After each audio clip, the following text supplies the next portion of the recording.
Welcome to study time. 10ാം ക്ലാസ്സിലെ ജോഗ്രഫിയുടെ ഫസ്റ്റ് ചാപ്റ്ററിലെ ബാക്കി പോർഷനാണ് പറയുന്നത്. Page number 18. Map showing the world distribution of atmospheric pressure using isobar is given below. The symbol of H represent high pressure centres and L low pressure centres. നിങ്ങൾ 18ാമത്തെ പേജിൽ കണ്ടു കാണുമല്ലോ. വളഞ്ഞിരിക്കുന്ന കുറച്ച് വരകളും എച്ച് എന്നും എൽ എന്നും അടയാളപ്പെടുത്തിയതും 1015, 1020 ഇങ്ങനെ കുറേ കണക്കുകൾ കൊടുത്തിട്ടുണ്ട്. Global distribution of pressure milli ബാറിലാണ് കണക്കാക്കുന്നത്. ആഗോള മർദ്ദ മേഖലകളാണ് കാണിച്ചിരിക്കുന്നത്. ഈ മാപ്പിൽ കാണിച്ചിരിക്കുന്നത് ആഗോള മർദ്ദ മേഖലകളാണ്. ഇതിൽ എച്ച് എന്ന് അടയാളപ്പെടുത്തിയിരിക്കുന്നത് ഹൈ പ്രഷർ ഉച്ചമർദ്ദ മേഖലയും എൽ എന്ന് അടയാളപ്പെടുത്തിയിരിക്കുന്നത് ലോ പ്രഷർ ന്യൂനമർദ്ദ മേഖലയുമാണ്. As we know, temperature inversely proportional to pressure. ഇവിടെ നമ്മൾ പ്രധാനമായിട്ട് ഓർക്കേണ്ട ഒരു കാര്യമാണ് ടെമ്പറേച്ചർ, ഊഷ്മാവ്, താപം ഇൻവേഴ്സ്ലി പ്രൊപ്പോർഷണൽ ടു പ്രഷർ. മർദ്ദത്തിന് വിപരീത അനുപാതത്തിലാണ്. പ്രഷറിന് ഇൻവേഴ്സായിട്ടാണ്, വിപരീത അനുപാതത്തിലാണ് എന്ത് താപമുള്ളത്. അതായത് ടെമ്പറേച്ചർ കൂടുമ്പോൾ എന്ത് ചെയ്യും, പ്രഷർ കുറയും. പ്രഷർ കൂടുമ്പോൾ എന്ത് ചെയ്യും, ആ സ്ഥലത്ത് ടെമ്പറേച്ചർ കുറവായിരിക്കും. ഈ ഒരു ഫാക്റ്റ് നിങ്ങൾ മനസ്സിൽ ഓർത്ത് വെച്ചേക്കണം എപ്പോഴും. ടെമ്പറേച്ചർ കൂടുമ്പോൾ പ്രഷർ കുറയുകയും പ്രഷർ കുറയുമ്പോൾ ടെമ്പറേച്ചർ കൂടുകയും ചെയ്യും. Thus the lowest atmospheric pressure might be experienced in the equatorial region and the highest might be in the polar regions. അങ്ങനെയാണെങ്കിൽ ലോവസ്റ്റ് അറ്റ്മോസ്ഫിയറിക് പ്രഷർ എവിടെയാണ് അനുഭവപ്പെടുന്നത്?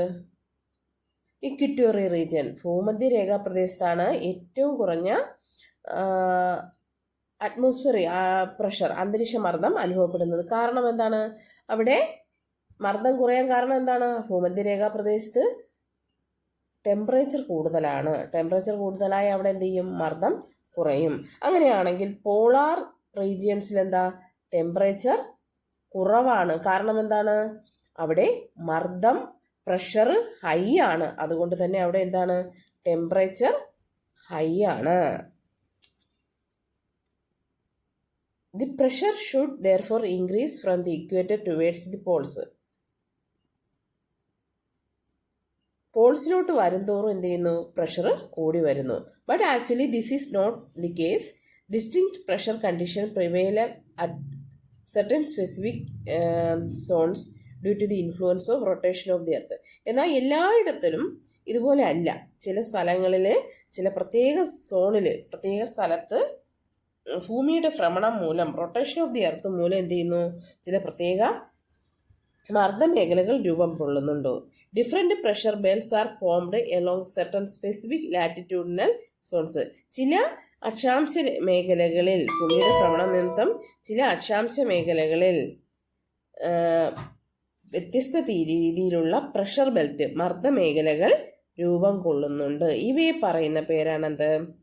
Global pressure belt. അവിടുത്തെ question എന്ന് പറഞ്ഞാൽ ഗ്ലോബൽ പ്രഷർ ബെൽറ്റുകൾ രൂപം കൊള്ളുന്നത് എങ്ങനെയാണ്? അതിന് കാരണം എന്ന് പറഞ്ഞാൽ എന്താണ്? ഭൂമിയുടെ റൊട്ടേഷനാണ്. പിന്നെ ടെമ്പറേച്ചർ കൂടുമ്പോൾ എന്ത് ചെയ്യും, പ്രഷർ കുറയും. പ്രഷർ കൂടുമ്പോൾ ടെമ്പറേച്ചർ കുറയുകയും ചെയ്യും. ഇനി ഗ്ലോബൽ ബെൽറ്റ് എന്ന് പറഞ്ഞാൽ എന്താണ്? Different pressure belt are formed along certain specific latitudinal zones. These are called global pressure belt. Global pressure belt ആഗോള മർദ്ദ മേഖലകൾ. Observe the given diagram and identify the major global pressure belt. നമ്മൾ ഇന്നലെ latitude എല്ലാം പറഞ്ഞു. ഏറ്റവും മുകളിൽ 90 degree നോർത്തും താഴെ 90 ഡിഗ്രി സൗത്തുമാണ്. നോർത്ത് പോളും സൗത്ത് പോളും. അതിൻ്റെ ഇടയ്ക്കുള്ള മേഖലകളെല്ലാം പറഞ്ഞു. 66 ഡിഗ്രി, 23.5 ഡിഗ്രി, ഇതെല്ലാം എന്താണെന്ന് പറഞ്ഞിട്ടുണ്ട്. ഇനി ഇതിൽ നോക്കേണ്ടത്, നമുക്ക് 30 ഡിഗ്രി വെച്ച് എന്ത് ചെയ്യുന്നു, താഴോട്ട് വരുമ്പോൾ കുറഞ്ഞു വരുന്നു. അത് വെച്ച് കണക്കാക്കാം. ഏറ്റവും മുകളിൽ തന്നെ എടുക്കാം. നിങ്ങളത് കാണാതെ പഠിക്കരുത്, മനസ്സിലാക്കി പഠിക്കുക. 90 ഡിഗ്രി നോർത്ത്, ഏറ്റവും മുകളിൽ 90 ഡിഗ്രി നോർത്തും താഴെയും 90 ഡിഗ്രി നോർത്ത് മുകളിൽ വരും, 90 ഡിഗ്രി സൗത്ത്. ഉത്തര ധ്രുവം മുകളിലും ദക്ഷിണ ധ്രുവം താഴെയും വരും. അതിൻ്റെ ലാറ്റിറ്റ്യൂഡ് എത്രയാണ്? 90 ഡിഗ്രി. അപ്പോൾ 90 ഡിഗ്രി 90 ഡിഗ്രി നോർത്തും 90 ഡിഗ്രി സൗത്തും. അവിടെ എന്താണ്? പോൾസാണ്, ധ്രുവപ്രദേശമാണ്.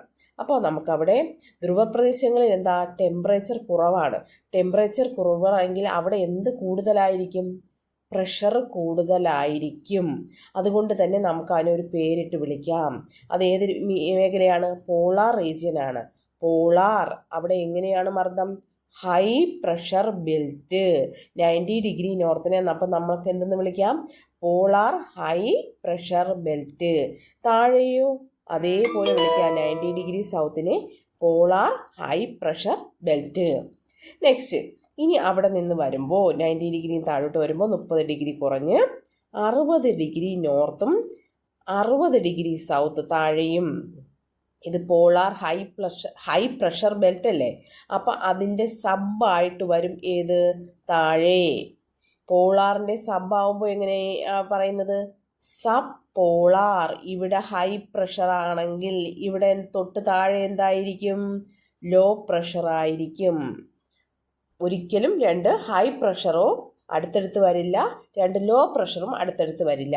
അപ്പോൾ ധ്രുവങ്ങളിൽ പോൾസിൽ ഹൈ പ്രഷറാണ്, അതിൻ്റെ സബ്ബായിട്ടാണ് തൊട്ട് താഴെ വരുന്നത്. അവിടെ ഒരു വ്യത്യാസമേ ഉള്ളൂ, ആ പേരൊന്ന് മാറ്റി കൊടുത്താൽ മതി. Sub polar. ഹൈ പ്രഷർ എന്നുള്ളത് ലോ പ്രഷർ ബെൽറ്റ് എന്നാക്കാം. ആദ്യത്തേത് 90 degree north polar high pressure, ധ്രുവീയ ഉച്ച മർദ്ദമേഖല. ഇനി 60 ഡിഗ്രി നോർത്തും 60 ഡിഗ്രി സൗത്തും സബ്. ഈ പോളാർ ഹൈ പ്രഷറിൻ്റെ സബ് പോളാർ ഹൈ പ്രഷർ ആണെങ്കിൽ തൊട്ട് താഴെ ലോ പ്രഷർ ബെൽറ്റ്. ഉപ അതാണ് സബ്. ഉപധ്രുവീയ ന്യൂനമർദ്ദ മേഖല. മനസ്സിലാവുന്നുണ്ടോ? നിങ്ങൾക്ക് എന്തെങ്കിലും ഡൗട്ട് ഉണ്ടെങ്കിൽ വീഡിയോ ഒന്നും കൂടെ പോസ് ചെയ്ത് നിർത്തിയിട്ട് ഒന്നും കൂടെ കാണുക. ഇനി ഇവിടെ ലോ പ്രഷറാണ്. ലോ പ്രഷർ ആണെങ്കിൽ ഇവിടെ തൊട്ടടുത്ത് 30 ഡിഗ്രി നോർത്തും താഴെ 30 ഡിഗ്രി സൗത്തും എന്തായിരിക്കും? ഹൈ പ്രഷർ ആയിരിക്കും. അപ്പോൾ ഹൈ പ്രഷർ കിട്ടിയേ? ഹൈ പ്രഷർ കിട്ടി. ഇവിടെ എന്താ? ഈ 30 ഡിഗ്രിയൊക്കെ വരുന്ന, അപ്പോൾ ഈ 30 ഡിഗ്രിയൊക്കെ വരുന്ന ഭാഗം എന്താണ്? അവിടെ ട്രോപ്പിക്കൽ റീജിയൻ്റെ അടുത്ത് കിടക്കുന്ന ഭാഗമാണ്. അതുകൊണ്ട് ഇതിനെ sub tropical high pressure belt. 30 degree നോർത്തിന് 30 ഡിഗ്രി സൗത്തും എന്താണ്? Sub tropical high pressure belt, ഉപോഷ്ണ ഉച്ചമർദ്ദ മേഖല. അടുത്തത് സബ് ട്രോപ്പിക്കൽ. അടുത്തത് എന്താണ്? 0 ഡിഗ്രി ലാറ്റിറ്റ്യൂഡ്. ഏതാ? അവിടെ ഏതാ? 0 ഡിഗ്രി എന്ന് കേൾക്കുമ്പോൾ തന്നെ ഓർത്തോണം, ഇക്വിറ്റോറിയൽ. ബാക്കി എന്താ? ലോ പ്രഷറാണോ ഹൈ പ്രഷറാണോ? നമ്മൾ ഒരു നിമിഷം ഒന്ന് ഓർക്കുക. ഇക്വിറ്റോറിയലിൽ ലോ ടെമ്പറേച്ചറാണ്. അപ്പോൾ അവിടെ എന്തായിരിക്കും? ഹൈ പ്രഷറാണോ ലോ പ്രഷറാണോ? ടെമ്പറേച്ചർ കൂടുതലായിരിക്കും. ടെമ്പറേച്ചർ കൂടുമ്പോൾ അവിടെ എന്ത് ചെയ്യുന്നു? ലോ പ്രഷർ ആയിരിക്കും. അപ്പോൾ equatorial low pressure belt 0 degree. അത് ഓക്കെ ആയില്ലേ? The expansion and rising up air due to high temperature prevailing in the equatorial region is the cause of the formation of equatorial low pressure belt. ഇനി ഈ pressure ബെൽറ്റുകൾ എങ്ങനെയാണ് form ചെയ്യുന്നതെന്നാണ് explain ചെയ്യുന്നത്. ഇത് എസ്ഐക്ക് ചോദിച്ചിട്ടുണ്ട്, കഴിഞ്ഞ വർഷം ഓണം എക്സാമിന് ചോദിച്ചിട്ടുണ്ട്. എയർ എന്ത് ചെയ്യുന്നു? ഇക്വിറ്റോറിയൽ റീജിയനിൽ ചൂട് കൂടുതലാണ്, ഹൈ ടെമ്പറേച്ചർ ആയതുകൊണ്ട് തന്നെ അവിടെ ലോ പ്രഷർ ബെൽറ്റ് ഫോം ചെയ്യുന്നു. ഇക്വിറ്റോറിയൽ റീജിയനിൽ ലോ പ്രഷർ ബെൽറ്റ് രൂപം കൊള്ളുന്നു. ഭൂമധ്യരേഖ ന്യൂനമർദ്ദ മേഖല രൂപം കൊള്ളുന്നു. അവിടെ ചൂട് കൂടുതലാണ്. ഒന്നുമില്ല, ഇതിൽ പഠിക്കാനൊന്നുമില്ല, നിങ്ങൾ കാര്യങ്ങൾ മനസ്സിലാക്കി വെച്ചിരുന്നാൽ മതി. അവിടെ ഭൂമധ്യരേഖാ പ്രദേശത്ത് ചൂട് കൂടുതലാണ്, അതുകൊണ്ട് തന്നെ അവിടെ എന്ത് ചെയ്യുന്നു? മർദ്ദം കുറവാണ്. അതുകൊണ്ട് തന്നെ ആ മേഖലയെ വിളിക്കുന്ന പേരാണിത് equatorial low pressure belt. Malayalam മീഡിയംകാരാണെങ്കിൽ എന്താ? ഭൂമധ്യരേഖ ന്യൂനമർദ്ദ മേഖല. ഇനി this zone is vertical air currents is devoid of winds. ഈ വെർട്ടിക്കലായിട്ട് ലംബമായിട്ടുള്ള എയർ കറൻസ് എന്തിന്? കാറ്റുകളെ തടുക്കുന്നു. അതുകൊണ്ട് തന്നെ അവിടെ ഈ 0 ഡിഗ്രി ലാറ്റിറ്റ്യൂഡിൽ എന്തില്ല? 0 ഡിഗ്രി ലാറ്റിറ്റ്യൂഡിൽ കാറ്റുകളില്ല എന്ന് തന്നെ പറയാം. അതുകൊണ്ട് തന്നെ അതിനൊരു വേറൊരു പേര് വിളിക്കും. This pressure belt is called doldrum. നിർവാത മേഖല അല്ലെങ്കിൽ ഡോൾഡ്രം മേഖല എന്ന് വിളിക്കും. Why the equatorial regions is called doldrum zone. Doldrum എന്ന് വിളിക്കാൻ കാരണം എന്താണ്? ഡോൾഡ്രം സോൺ എന്ന് വിളിക്കാൻ അല്ലെങ്കിൽ നിർവാത മേഖല എന്ന് വിളിക്കാൻ, ഭൂമധ്യരേഖയെ നിർവാത മേഖല എന്ന് വിളിക്കുന്നതിനുള്ള കാരണം എന്താ? ഇവിടെ എയർ കറൻസ് എങ്ങനെയാ? Vertical air currents to devoid of winds. വിൻസിനെ ഒഴിവാക്കുന്നു. വെർട്ടിക്കലായിട്ട് ആണ് എയർ പാസ് ചെയ്യുന്നത്. അതുകൊണ്ട് തന്നെ ഇവിടെ എന്തില്ല? കാറ്റുകളില്ല. അത് ഇവിടെ ചൂട് കൂടുതലാണ്. അതുപോലെ വെർട്ടിക്കലായിട്ടാണ് എയർ കറൻസ് പാസ് ചെയ്യുന്നത്. അതുകൊണ്ട് തന്നെ ഇവിടെ കാറ്റുകളില്ല. അതുകൊണ്ട് ഇവയെ ഡോൾഡ്രം മേഖല എന്ന് വിളിക്കുന്നു, അല്ലെങ്കിൽ നിർവാത മേഖല. നിർവാതം എന്ന് പറഞ്ഞാൽ, വാദം എന്ന് പറഞ്ഞാൽ കാറ്റാണ്. നിർവാതം എന്ന് പറഞ്ഞാൽ എന്ന് പറഞ്ഞാൽ ഇല്ല, കാറ്റില്ലാത്ത മേഖല. അതിനെ ഡോൾഡ്രം മേഖല എന്ന് വിളിക്കുന്നു. As we know the atmospheric conditions along the poles are just opposite to that of equatorial region. Polar high pressure belt are formed as the result of contraction and subsidence of cold air. ഈ നേരെ ഇതിന് opposite ഒന്ന് പഠിച്ചാൽ മതി. നേരെ opposite പോൾസിലെ കാര്യം എടുക്കാം. പോൾസിൽ എന്താ? ടെമ്പറേച്ചർ കുറവാണ്. അവിടെ ടെമ്പറേച്ചർ കുറവായത് കൊണ്ട് തന്നെ അവിടെ എന്താ? ഹൈ പ്രഷറാണ്. അപ്പോൾ അവിടെ എന്താ? ഹൈ പ്രഷർ ബെൽറ്റാണ് ഫോം ചെയ്യുന്നത്. അപ്പോൾ പോൾസ് എന്ന് പറഞ്ഞാൽ ധ്രുവങ്ങൾ. അപ്പോൾ അതിന് പേര് പറയാം, പോളാർ ഹൈ പ്രഷർ ബെൽറ്റ് രൂപം കൊള്ളുന്നത്. എന്താ? അവിടെ ടെമ്പറേച്ചർ കുറവായതുകൊണ്ട് തന്നെ പ്രഷർ കൂടുതലായിരുന്നു. അവിടെ എയർ എന്ത് ചെയ്യുന്നു? തണുത്ത്, കോൺട്രാക്ഷൻ, സങ്കോചിച്ച് എന്ത് ചെയ്യുന്നു? താഴേക്ക് തണുത്ത് ഇറങ്ങുന്നു. അതുകൊണ്ട് തന്നെ അവിടെ polar high pressure belt form ചെയ്യുന്നു. ഇനി the rising warm air along the equatorial region moves polewards as upper air winds which gradually cool and subsides about 30 degree north and 30 degree south latitude. This result the formation of subtropical high pressure belt. ഈ tropical റീജിയൻ്റെ തൊട്ടടുത്ത് കിടക്കുന്നതാണ് എന്ത്? 30 degree നോർത്തും 30 degree south ലാറ്റിറ്റ്യൂഡും. ഇവിടെ air എന്ത് ചെയ്യുന്നു? Equatorial റീജിയനും tropical റീജിയനും അടുത്ത് കിടക്കുന്ന ഭാഗമാണിത്. അപ്പോൾ എന്ത് ചെയ്യുന്നു? ഭൂമധ്യരേഖയിൽ നിന്നുള്ള എയർ എന്ത് ചെയ്യുന്നു? തണുത്ത് ചെറുതായിട്ട് ചൂട് പിടിച്ചുയരുന്നു. അവിടെ നല്ല ചൂടല്ലേ? ചൂട് പിടിച്ചുയർന്നിട്ട് എന്ത് ചെയ്യുന്നു? കുറച്ച് സമയം കഴിയുമ്പോൾ എന്ത് ചെയ്യും? അതങ്ങ് തണുക്കും. തണുത്ത് എന്ത് ചെയ്യുന്നു? താഴേക്ക് സബ്സിഡി ചെയ്ത് പോകുന്നു, താഴേക്ക് ഊർന്നിറങ്ങുന്നു. ഏത് ഡിഗ്രിയാണ്? എത്ര ഡിഗ്രി ലാറ്റിറ്റ്യൂഡാണ് അവിടെ ഉള്ളത്? 30 ഡിഗ്രി നോർത്തും 30 ഡിഗ്രി സൗത്തും. ഇങ്ങനെ ഫോം ചെയ്യുന്ന മേഖലയാണ് sub tropical high pressure belt. ഇവിടെ ഹൈ പ്രഷറാണ് ഉള്ളത്. At about 60 degree north and 60 degree south latitude, normally high pressure zones should be formed due to lower temperature. ഇനി 60 ഡിഗ്രി നോർത്തും 60 ഡിഗ്രി സൗത്തും ഏതിനോട് അടുത്ത് കിടക്കുന്ന ഭാഗമാണ്?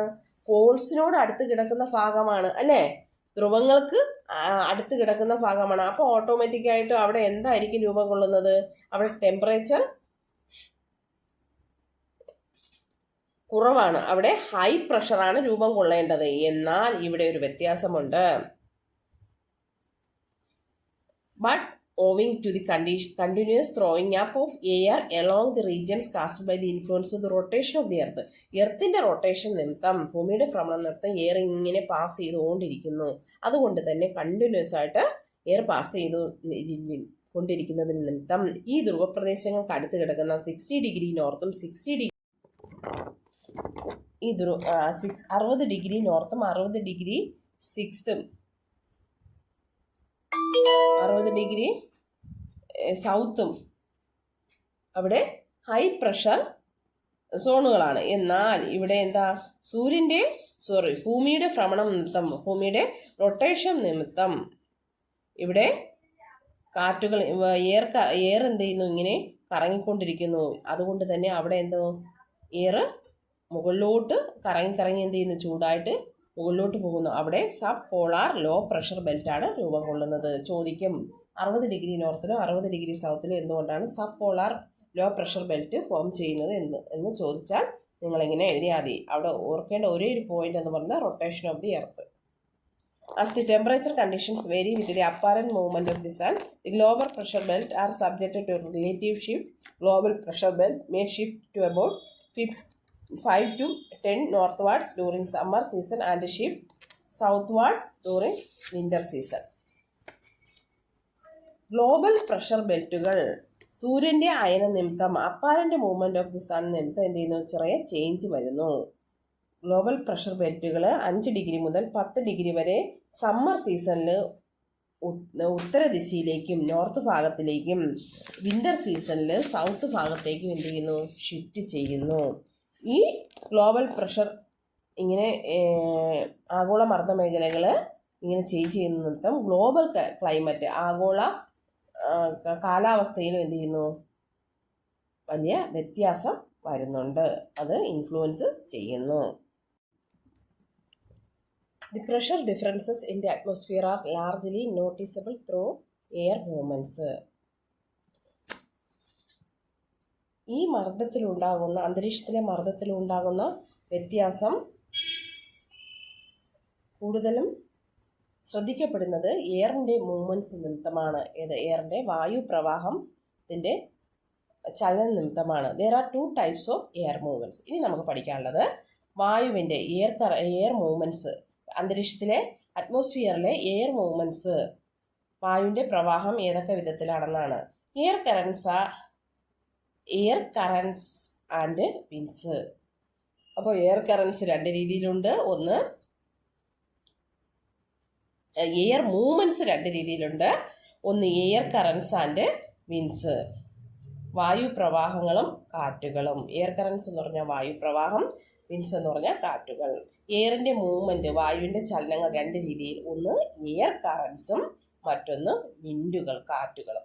Air currents are vertical movements of air and winds are the horizontal movements of air from high pressure areas to low pressure areas.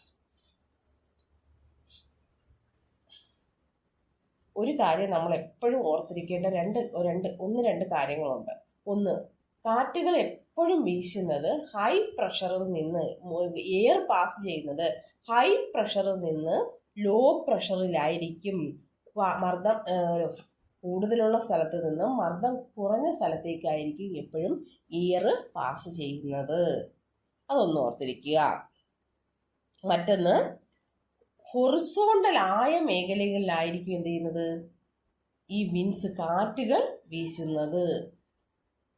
തിരശ്ചീനമായ സ്ഥലത്തായിരിക്കും എന്ത്, പൊതുവെ കാറ്റുകൾ വീശുന്നത്. അതുകൊണ്ടാണല്ലോ നമ്മൾ പറഞ്ഞത് വെർട്ടിക്കലായിട്ടാണ് എയർ മൂവ്മെൻ്റ് ഉള്ള ഏത് സ്ഥലമാണ്, ഭൂമധ്യരേഖാ പ്രദേശത്ത് കാറ്റുകൾ ഇല്ലാത്തത്.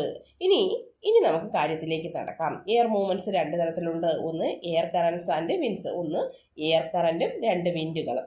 എയർ കറൻസ് എന്ന് പറഞ്ഞാൽ air currents are the vertical movements of air. എയറിൻ്റെ ലംബമായ movement ആണെന്ത്, air currents, വായുപ്രവാഹം, vertical movement of air. And winds are the horizontal movements of air from high pressure areas to low pressure area.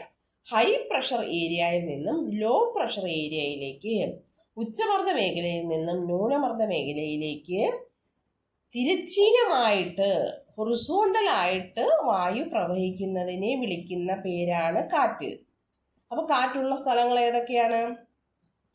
കാറ്റ് വീശുന്നതിന് അനുകൂലമായ സാഹചര്യങ്ങൾ, ഒന്ന് high പ്രഷറിൽ നിന്ന് law പ്രഷറിലേക്ക് വീശണം, മറ്റൊന്ന് ഹൊറിസോണ്ടലായിട്ട് air movement ചെയ്യണം. അപ്പോൾ വിൻഡുകൾ എന്താണ്, എയർ കറൻസ് എന്താണെന്ന് ഓർത്തിരിക്കുമല്ലോ. ഇനി ഡിഫറെൻറ്റ് ടൈപ്സ് ഓഫ് വിൻഡുകളുണ്ട്, വ്യത്യസ്ത തരത്തിലുള്ള കാറ്റുകളുണ്ട്. ഒന്ന് ചെറിയ മന്ദമാരുതൻ, ലൈറ്റ് ബ്രീസ് മുതൽ ഡീവാസ്റ്റേറ്റിംഗ് ഗെയിൽസ്, കൊടുങ്കാറ്റ് വരെ ഉണ്ട്. Winds are named according to the direction from which they blow.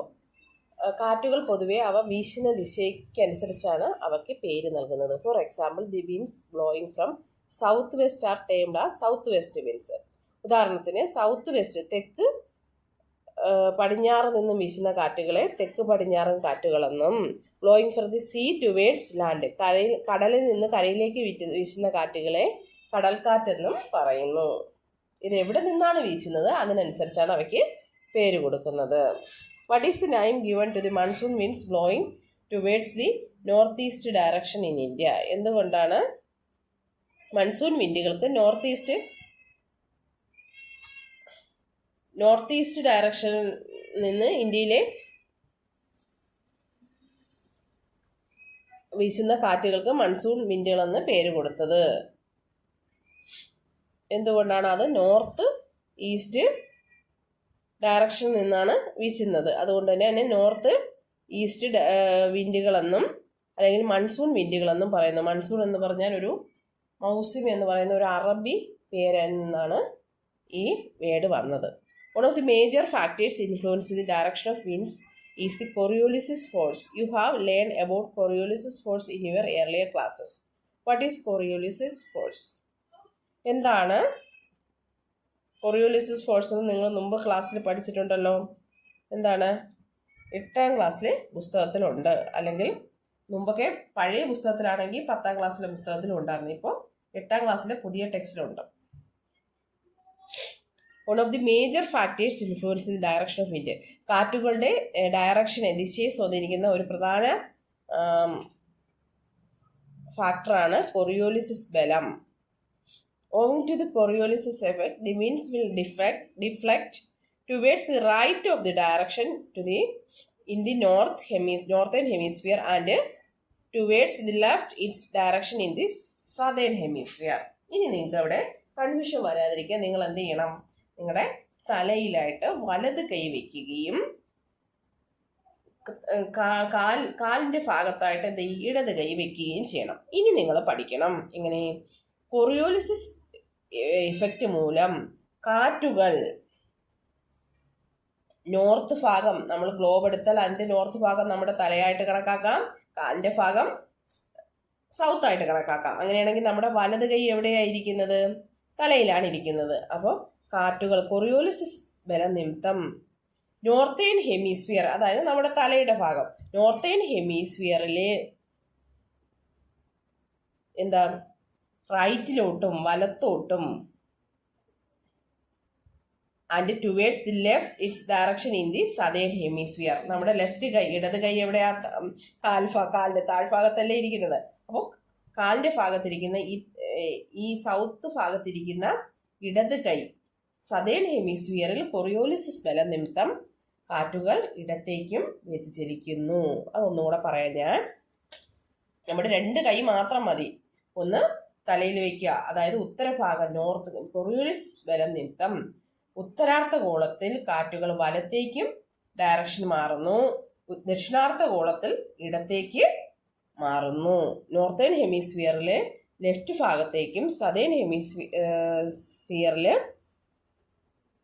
Northern ഹെമിസ്ഫിയറിൽ right ഭാഗത്തേക്കും സദേൺ ഹെമിസ്ഫിയറിൽ ലെഫ്റ്റ് ഭാഗത്തേക്കും കാറ്റിൻ്റെ ഡയറക്ഷൻ മാറുന്നു.